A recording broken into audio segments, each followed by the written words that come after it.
विषय विज्ञान आणि तंत्रज्ञान भाग 1 प्रकरण 11 प्रकाशाचे परावर्तन। विद्यार्थी मित्रांनो, प्रकाश हा आपल्या जीवनातील महत्त्वाचा घटक आहे। प्रकाशामुळे आपण सृष्टीतील घटक डोळ्यांनी पाहू शकतो। प्रकाश म्हणजे दृष्टीची संवेदना निर्माण करणारी विद्युत चुंबकीय प्रारणे आहेत। प्रकाश म्हणजे काय आहेत? हे दृष्टीची संवेदना निर्माण करणारी विद्युत चुंबकीय प्रारणे। दृश्य प्रकाशाची तरंगलांबी 4 × 10⁻⁷ मीटर ते 7 × 10⁻⁷ मीटर इतकी असते। आता आपण बघणार आहोत आरसा व आरशाचे प्रकार। बघा, प्रकाशाचे परावर्तन होण्यासाठी आपल्याला चकाकणाऱ्या पृष्ठभागाची आवश्यकता असते, कारण चकाकणारा पृष्ठभाग हा प्रकाश कमी प्रमाणात शोषून घेतो आणि जास्तीत जास्त प्रकाश परावर्तित करतो। आणि म्हणूनच विज्ञानाच्या भाषेत सांगायचे झाले तर जो पृष्ठभाग प्रकाशाचे परावर्तन करू शकतो व सुस्पष्ट प्रतिमा तयार करतो त्यालाच आरसा असे म्हणतात। व्याख्या लक्षात ठेवायची आहे। बघा, आपण दैनंदिन जीवनामध्ये विविध प्रकारच्या आरशांचा उपयोग करतो। आपला चेहरा बघण्यासाठी केश कर्तनालयामध्ये वाहनांना आरसे बसवलेले असतात किंवा दातांचे जे डॉक्टर असतात ते सुद्धा आरशाचा उपयोग करतात। आरशाचे 2 प्रकार आहेत, एक आहे सपाट आरसा आणि दुसरं वक्र गोलाकार आरसा। हे 2 प्रकार पडतात। आता आपण माहिती घेऊया सपाट आरशाची। बघा, सपाट गुळगुळीत काचेच्या मागील पृष्ठभागावर पातळ असा ॲल्युमिनियम किंवा चांदीच्या धातूचा परावर्तक लेप दिल्याने सपाट आरसा तयार होतो।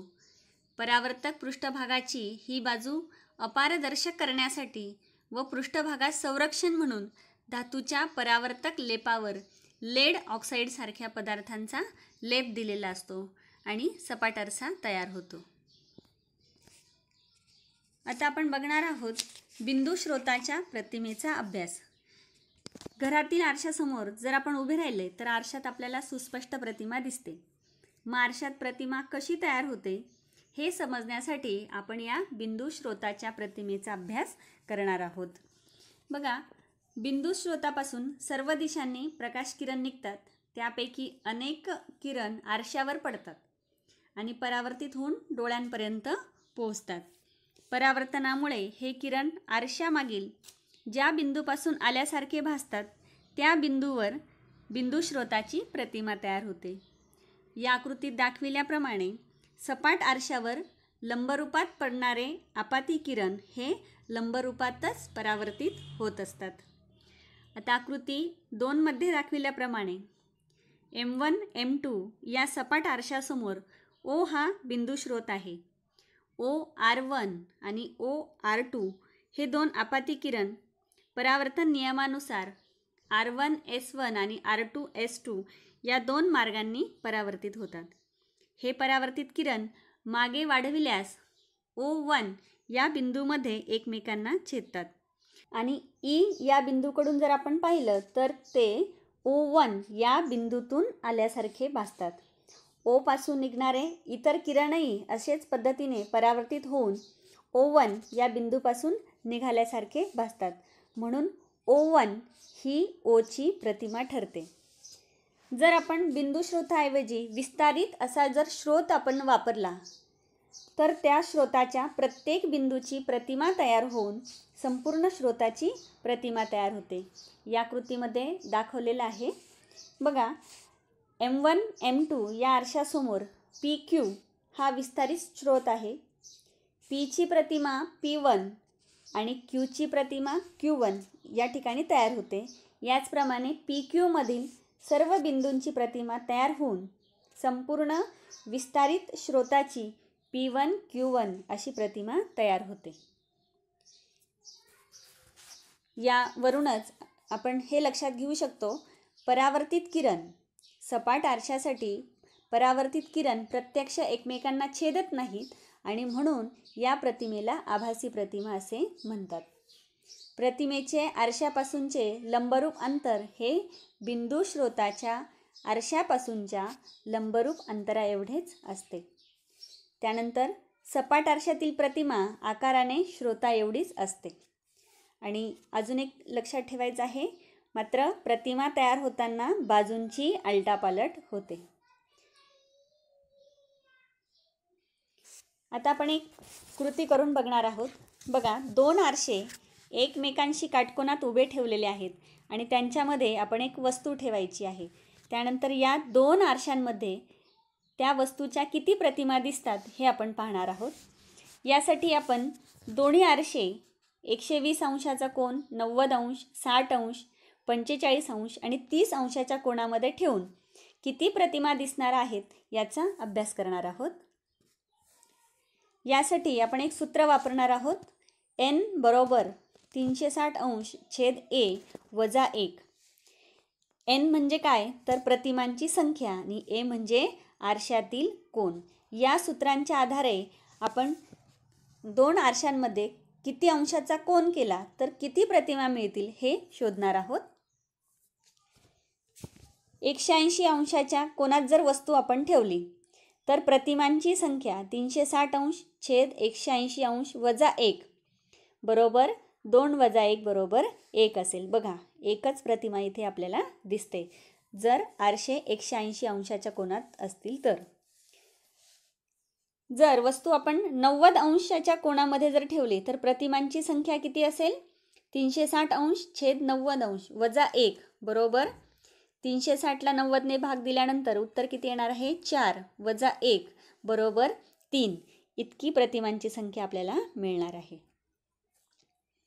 जर वस्तू आपण 60 अंश कोनातून जर ठेवली तर प्रतिमांची संख्या बघा 360 अंश छेद 60 वजा 1 360ला 60ने भाग दिल्यानंतर उत्तर येणार आहे 6 वजा 1 बरोबर 5. प्रतिमांची संख्या 5. वस्तू जर आपण 45 अंशाच्या कोनातून जर ठेवली तर प्रतिमांची संख्या 360 अंश भागिले 45 अंश वजा 1 बरोबर 8 वजा 1 बरोबर 7. 1 2 3 4 5 6 7 प्रतिमा आपल्याला इथे दिसणार आहेत. आणि जर वस्तू आपण 30 अंशाच्या कोनातून ठेवली तर प्रतिमांची संख्या 360 अंश छेद 30 वजा 1 बरोबर 12 वजा 1 बरोबर 11. 30 अंशाच्या कोनात जर आपण वस्तू ठेवली तर आपल्याला 11 प्रतिमा इथे दिसणार आहेत. आणि जर आरसे आपण समोरासमोर एकमेकांना समांतर ठेवले तर आपल्याला असंख्य प्रतिमा इथे वस्तूच्या दिसणार आहेत. एक विधान आहे, आपण त्या विधानाचे स्पष्टीकरण बघूया. सपाट आरशात व्यक्तीची पूर्ण प्रतिमा दिसण्यासाठी आरशाची किमान उंची ही त्या व्यक्तीच्या निम्मी असणे आवश्यक आहे. बघा, आता यासाठी आपण सिद्धता पाहणार आहोत. आकृतीत दाखविल्याप्रमाणे बघा, एखाद्या व्यक्तीच्या डोक्यावरील बिंदू, त्यानंतर डोळे व पायाखालील बिंदू हे अनुक्रमे H, E आणि F ने दर्शवलेले आहेत. HE चा मध्यबिंदू R आहे आणि EF चा मध्यबिंदू S आहे. सपाट आरसा हा जमिनीपासून NQ एवढ्या उंचीवर लंबरूपात ठेवलेला आहे. PQ ही व्यक्तीची पूर्ण प्रतिमा दिसण्यासाठी आवश्यक असलेली आरशाची किमान उंची आहे. यासाठी PR आणि QS हे आरशाच्या लंबरूपात असणे आवश्यक आहे. असे का हे आकृतीचे निरीक्षण करून आपण शोधून काढणार आहोत. मग त्यासाठी बघा, इथे आरशाची किमान उंची किती असायला पाहिजे. PQ बरोबर RS. RS आपण कसं लिहू शकतो बघा. RS कसं लिहिणार आहोत आपण RS कसं लिहिणार आहोत RE अधिक ES. RE कसं लिहू शकतो आपण अजून HE भागिले 2, कारण R हा मध्यबिंदू आहे. आणि ES हा आपण कसं लिहिणार आहोत तर EF भागिले 2, कारण S हा EFचा मध्यबिंदू आहे. आणि म्हणजेच HF भागिले 2 त्या व्यक्तीच्या उंचीच्या अर्धे एवढी आरशाची उंची असायला पाहिजे.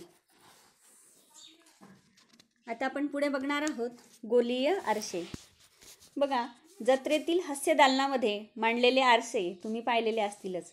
या आरशात तुम्हाला वेडेवाकडे चेहरे दिसतात, कारण हे आरसे आपल्या घरातील आरशांसारखे सपाट नसून ते वक्र असतात आणि त्यामुळे तयार होणाऱ्या प्रतिमांचे स्वरूप सपाट आरशामुळे तयार होणाऱ्या प्रतिमांच्या स्वरूपापेक्षा वेगळे असते आणि त्यामुळे नेहमीच्या आरशात दिसणाऱ्या प्रतिमा या आरशात दिसत नाही.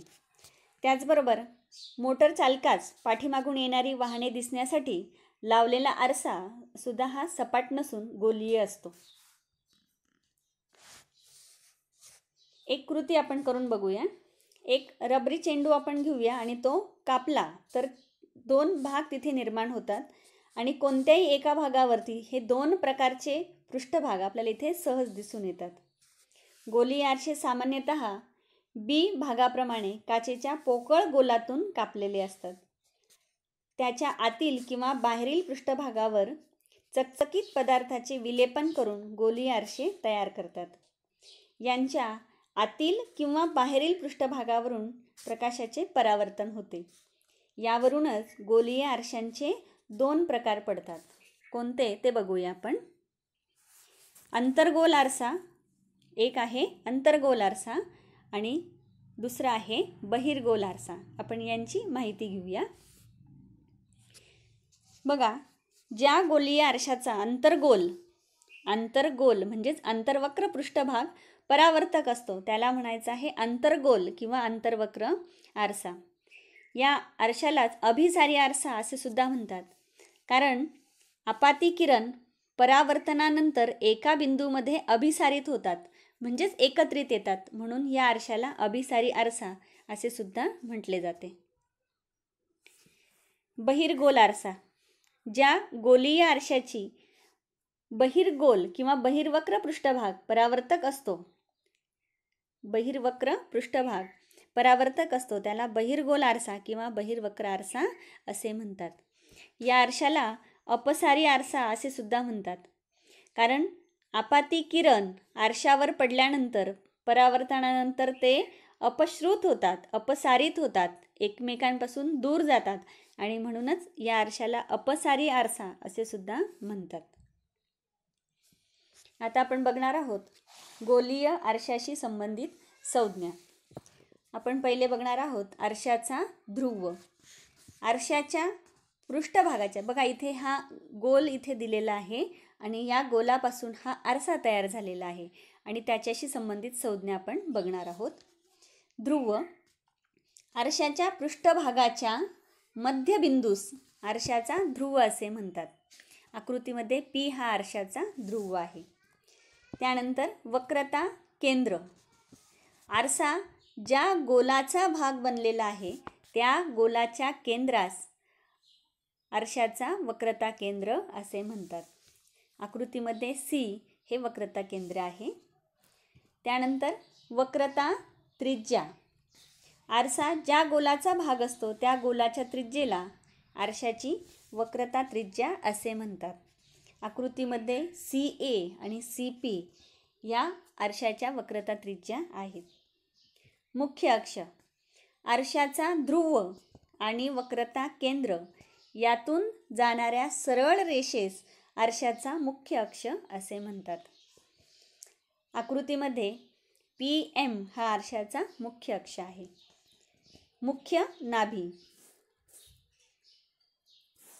बघा अंतर्गोल आरशासाठी मुख्य अक्षाला समांतर असणारे प्रकाशकिरण परावर्तनानंतर मुख्य अक्षावरील एका विशिष्ट बिंदूमध्ये एकत्र येतात.